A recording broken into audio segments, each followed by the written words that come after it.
अब तक national assembly की 265 सीटों में से 223 सीटों के नतीजे घोषित हो चुके हैं, जिनमें से सबसे ज्यादा 90 सीटें निर्दलीय उम्मीदवारों ने जीती हैं। देखिए, यह भी एक अजीब सा चुनाव है। शायद पाकिस्तान ऐसा पहला देश होगा जहां पहले नंबर पर निर्दलीय उम्मीदवार है, और ये सभी निर्दलीय उम्मीदवार इमरान खान की पार्टी पाकिस्तान तहरीक-ए-इंसाफ के ही उम्मीदवार हैं, जिन्होंने पार्टी का चुनाव चिन्ह जब्त होने के बाद बतौर निर्दलीय उम्मीदवार चुनाव लड़ा था, क्योंकि उनके पास और कोई रास्ता ही नहीं बचा था। सरकार ने इमरान खान की पार्टी जो है छीन ली थी, उसका चुनाव चिन्ह भी ले लिया था। इसलिए उनके जितने भी उम्मीदवार थे वो इंडिपेंडेंट निर्दलीय उम्मीदवार के तौर पर चुनाव लड़े और जीत भी गए। अब इन निर्दलीय उम्मीदवारों ने उन बड़ी बड़ी पार्टियों को चुनाव हरा दिया है जिनके साथ पाकिस्तान की सेना और वहां की खुफिया एजेंसी ISI थी। और इन पार्टियों में कौन कौन है देखिए, इनमें सबसे बड़ा नाम है नवाज शरीफ का, और नवाज शरीफ की पार्टी पाकिस्तान मुस्लिम लीग नवाज, उसे 64 सीटें मिल रही हैं, वो दूसरे नंबर पर है। बिलावल भुट्टो की पाकिस्तान पीपल्स पार्टी को अब तक 50 सीटें मिली हैं और वो तीसरे नंबर पर है। और सबसे बड़ी बात यह है कि अगर नवाज शरीफ और बिलावल भुट्टो की पार्टी के बीच गठबंधन हो भी गया, ये दोनों मिल भी जाएं, तब भी पाकिस्तान में उनकी सरकार बन नहीं पाएगी, क्योंकि वहां सरकार बनाने के लिए 169 सीटें चाहिए होती हैं, जो अभी इन दोनों पार्टियों के पास मिलकर भी नहीं है। 169 का जो आंकड़ा है वो चाहिए सरकार बनाने के लिए, जो कि नवाज शरीफ और बिलावल भुट्टो के पास नहीं है, क्योंकि बीच में इमरान खान आ गए हैं। पाकिस्तान की नेशनल असेंबली में कुल मिलाकर 336 सीटें हैं, जिनमें 266 सीटों पर डायरेक्ट चुनाव होता है और बाकी की 70 सीटों पर इनडायरेक्ट चुनाव होता है। मतलब ये कि 70 सीटों पर प्रतिनिधि लोगों के वोट से नहीं चुने जाते, लेकिन बहुमत में ये सीटें भी गिनी जाती है।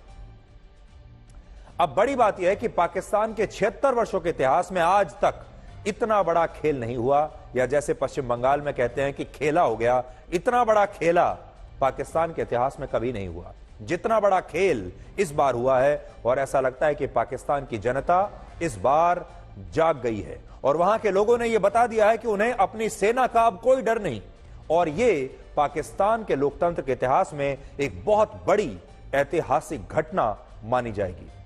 आपको जानकर हैरानी होगी कि इन चुनाव में नवाज शरीफ की पार्टी के उम्मीदवारों को जिताने के लिए पाकिस्तान की सेना और ISI लगातार सर्वे करवा रहे थे, और आरोपों के मुताबिक चुनाव प्रचार में भी नवाज शरीफ की पार्टी को सेना की प्रत्यक्ष और अप्रत्यक्ष रूप से पूरी मदद मिल रही थी। यानी सेना ने नवाज शरीफ को चुन लिया था, सेना ने नवाज शरीफ को सिलेक्ट कर लिया था, और पाकिस्तान का पूरा सरकारी तंत्र भी नवाज शरीफ की पार्टी की मदद कर रहा था। और स्थितियां ऐसी थीं कि नवाज शरीफ पाकिस्तान में 200 सीटें जीतने का दावा कर रहे थे, लेकिन आज जब नतीजे आए तो उनकी पार्टी 100 सीटों के आंकड़े को भी छू नहीं पाई, और पाकिस्तान के लोगों ने बता दिया कि वोट की ताकत सेना की ताकत से बड़ी होती है, और सेना के पास भले ही खतरनाक हथियार होंगे, लेकिन यह हथियार वोट के हथियार के सामने पूरी तरह से निष्प्रभावी साबित हो गए। और सोचिए, सब कहां हो रहा है? पाकिस्तान जैसे देश में चुनाव हो रहा है, वहां क्या होता है? आप अक्सर हमारे देश के विपक्षी नेताओं को लगातार ये कहते हुए सुनते होंगे कि देश में आम चुनाव EVM से नहीं बल्कि बैलेट पेपर से होने चाहिए। जिस पाकिस्तान में बैलेट पेपर से चुनाव हुए, वहां कई काउंटिंग सेंटर से ऐसी खबरें आई कि कुछ गुंडों ने वहां से बैलेट बॉक्स को लूट लिया, और कुछ लोग तो वोटों की गिनती के दौरान ही काउंटिंग सेंटर में रखे गए कंप्यूटर को उठा के ले गए। और सबसे बड़ी बात यह है कि जब पाकिस्तान में लोगों का जनादेश इस तरह से चुराया जा रहा है, लूटा जा रहा है, तब इसके खिलाफ प्रदर्शन करने वाले इमरान खान की पार्टी के लोगों पर पुलिस गोलियां चला रही है, और पाकिस्तान के खैबर पख्तूनख्वा प्रांत में इसकी वजह से 4 प्रदर्शनकारियों की मौत की भी खबर आ रही है। इस धांधली के बाद अब पाकिस्तान में 2 बातें हो सकती हैं। पहला, अब इमरान खान की पार्टी के निर्दलीय उम्मीदवारों को तोड़ने की कोशिश की जाएगी, और इसकी शुरुआत हो चुकी है। अब से कुछ देर पहले नवाज शरीफ की पार्टी ने कहा है कि चुनाव जीतने वाले कई निर्दलीय उम्मीदवार उनके संपर्क में आए हैं, और नवाज शरीफ फिर से पाकिस्तान के प्रधानमंत्री बन रहे हैं, ऐसा उन्होंने दावा किया है। दूसरा, अगर ये निर्दलीय उम्मीदवार नहीं टूटे तो फिर किसी भी पार्टी के पास बहुमत नहीं होने की स्थिति में इन नतीजों को रद्द भी किया जा सकता है और सेना के लिए असल में सबसे अच्छी स्थिति तो यही होगी। बड़ी बात यह है कि वहां सेना है, आईएसआई है, पूरा तंत्र उनके पास है। वो चाहें तो इन निर्दलीय उम्मीदवारों को तोड़ सकते हैं, इन्हें खरीद सकते हैं। जो बिकने को तैयार ना हो उन्हें डरा धमकाकर उन्हें अपनी तरफ लाया जा सकता है। हालांकि पाकिस्तान की राजनीति में यह भी चर्चा हो रही है कि निर्दलीय उम्मीदवारों को तोड़ने के लिए नवाज शरीफ जेल में बंद इमरान खान के साथ एक डील भी कर सकते हैं और यह डील ऐसी होगी जिसमें इमरान खान को जेल से आजादी मिल जाएगी और नवाज शरीफ को प्रधानमंत्री की कुर्सी। हो सकता है यह सौदा हो जाए दोनों के बीच कि तुम हमें कुर्सी दे दो और हम तुम्हें आजादी दे देते हैं, आप देश छोड़कर कहीं बाहर चले जाइए। आप याद करिए, इमरान खान ने भी नवाज शरीफ के साथ यही किया था। नवाज शरीफ को जेल में डाला और फिर नवाज शरीफ को भाग जाने दिया और नवाज शरीफ जेल से बाहर निकलकर पाकिस्तान छोड़कर हमेशा के लिए बाहर निकल गए और बाद में वो अपने आखिरी जब लौटने से पहले लंदन में रह रहे थे। परवेज मुशर्रफ के साथ भी यही किया गया, उनके साथ भी एक डील कर ली गई और उन्हें भी कह दिया गया कि आप देश छोड़कर चले जाइए, दोबारा लौटकर मत आइएगा। हो सकता है इमरान खान के साथ भी यही हो।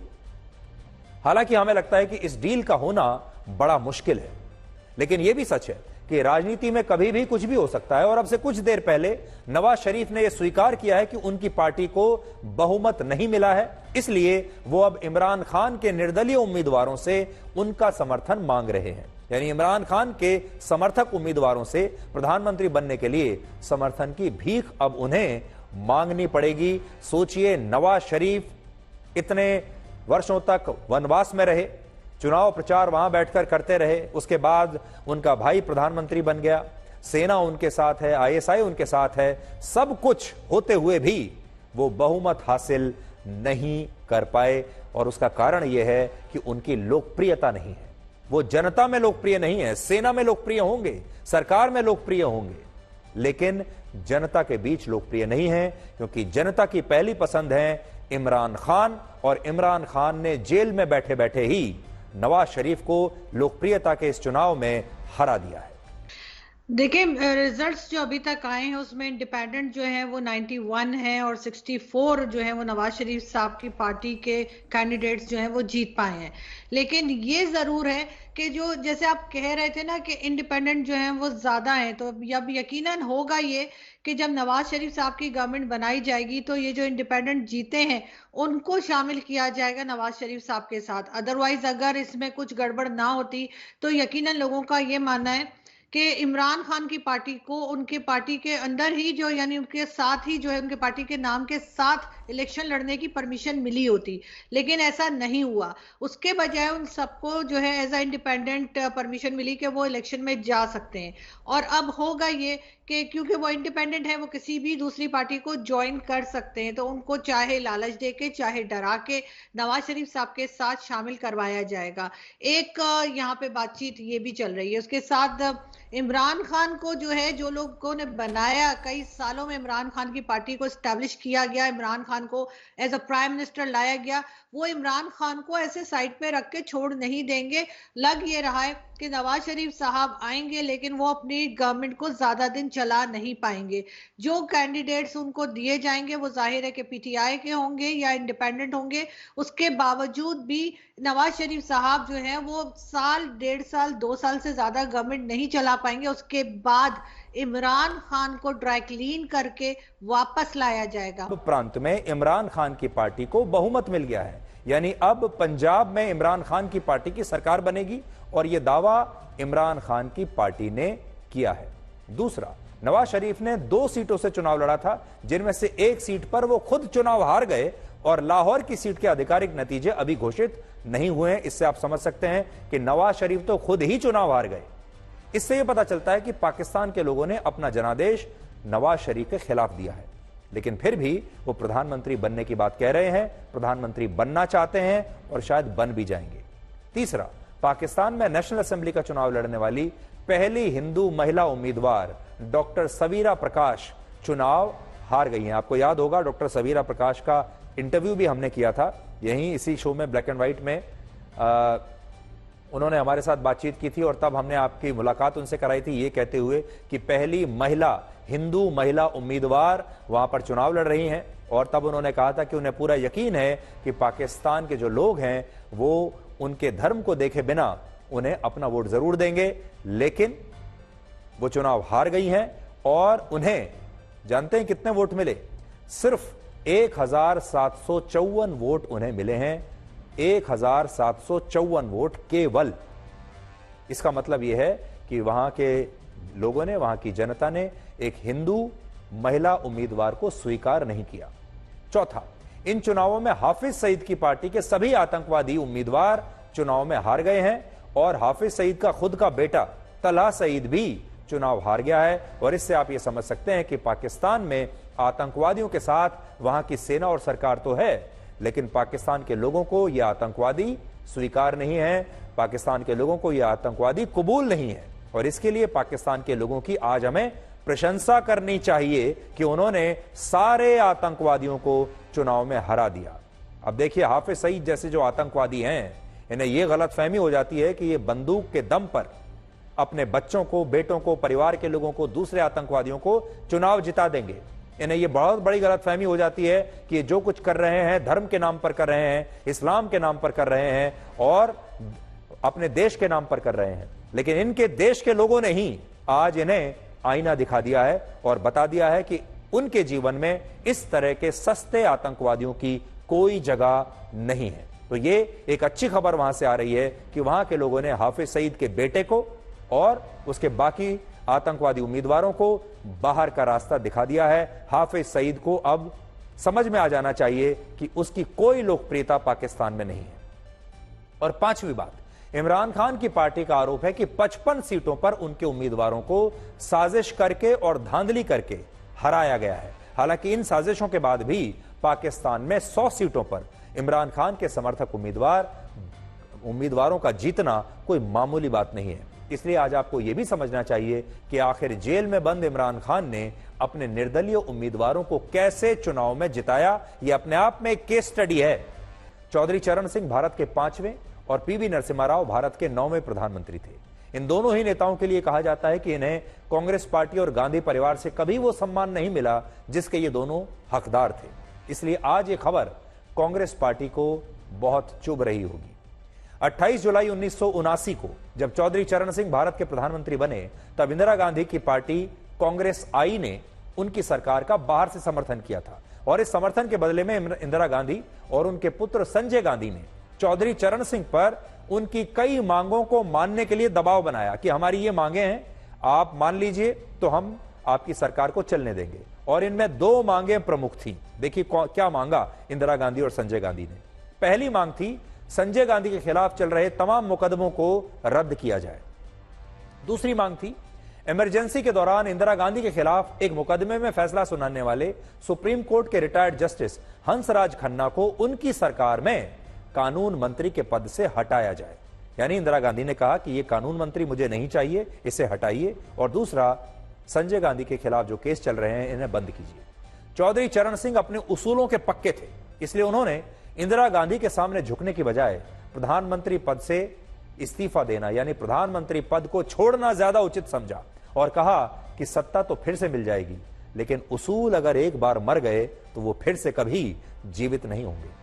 ऐसे होते थे पुराने नेता।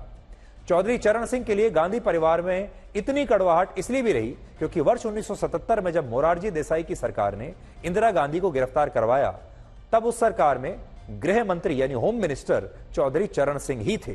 और इसीलिए गांधी परिवार ने 40 वर्षों तक कांग्रेस में रहे चौधरी चरण सिंह को कभी भी याद करना जरूरी नहीं समझा। लेकिन आज जब मोदी सरकार ने उन्हें मरणोपरांत भारत रत्न देने की घोषणा की, तो चौधरी चरण सिंह के पोते जयंत चौधरी ने आज सोशल मीडिया पर लिखा कि इस घोषणा ने उनका दिल जीत लिया। वैसे आज हमने 27 दिसंबर 1978 की कुछ तस्वीरें निकाली हैं जो शायद जयंत चौधरी को भी याद नहीं होंगी, जब जयंत चौधरी का जन्म हुआ था। और इस मौके पर इंदिरा गांधी उस समय के कार्यवाहक प्रधानमंत्री चौधरी चरण सिंह के घर पर आई थी और उन्हें और उनके पुत्र अजीत सिंह को जयंत चौधरी के जन्म पर उन्होंने बधाई दी थी। आज कुछ खास तस्वीरें हम निकाल कर लाए हैं। जयंत चौधरी को भी शायद याद नहीं होगी कि जब वो पैदा हुए थे तब चौधरी चरण सिंह के घर पर इंदिरा गांधी आई थी चौधरी साहब को पोता होने की बधाई देने के लिए, और ये उसी समय की तस्वीरें हैं। चौधरी चरण सिंह की तरह पूर्व प्रधानमंत्री पीवी नरसिम्हा राव को भी गांधी परिवार पसंद नहीं करता था।